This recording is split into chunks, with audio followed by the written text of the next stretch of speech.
Sometimes I think that being a firstborn daughter in a Nigerian home is both a blessing and a heavy assignment. Because let's be honest, there's this pressure that nobody prepares you for. You just wake up one day and then you realize that somehow you are supposed to be the stronger one, supposed to be the responsible one, the one that everybody looks up to. And the truth is, half of the time, you yourself are just trying to figure out your own life. Let's talk about the pressure and the unspoken expectation. Being a firstborn daughter comes with a lot of unspoken expectation. Always supposed to know better, to do better.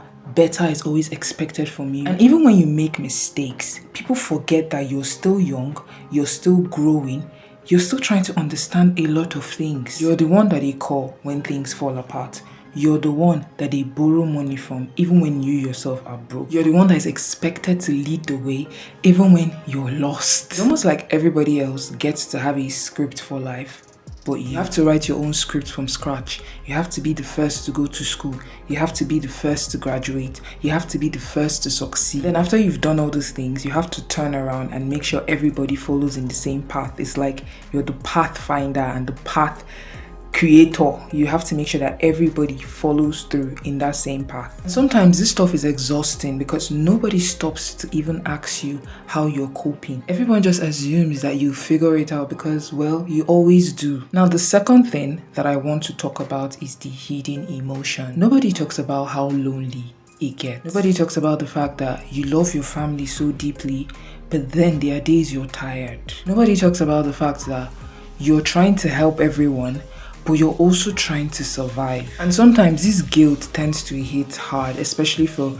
those of us who have started finding ourselves when it comes to our financial goals, and you're trying to still stabilize yourself, but then somebody needs your help and you don't know how to tell them, oh, I'm sorry, I can't help you right now, without feeling guilty. How are you supposed to admit that you're tired without looking ungrateful, without sounding ungrateful? There are days that you're going to cry quietly, but you're still going to show up smiling. There are nights that you cry praying for strength because it feels like you're carrying loads and burdens that no one else sees. Honestly, I've reached that point where I realize something.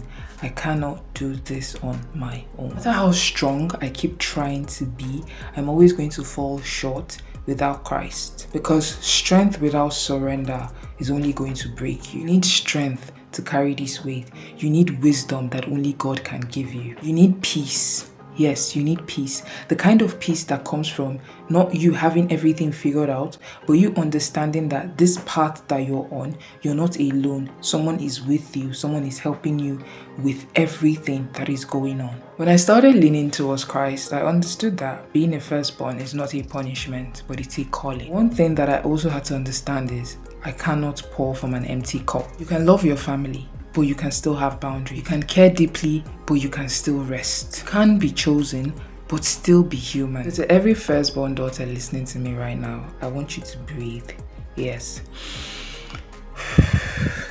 You're not behind. You're not a failure. You're learning, and that's okay. And you don't have it all figured out. Nobody does. Even when you're overwhelmed, I want you to remember this.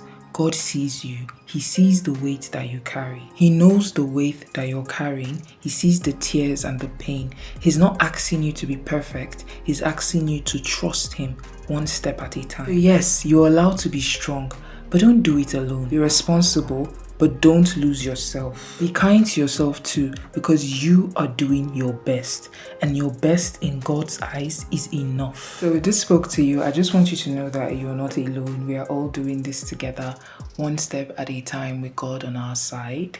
If you're also a firstborn daughter listening to this, or you know a firstborn daughter that needs to hear this, please send this to them. Drop a heart comment or whatever comment you want to drop. Feel free. Thank you for watching.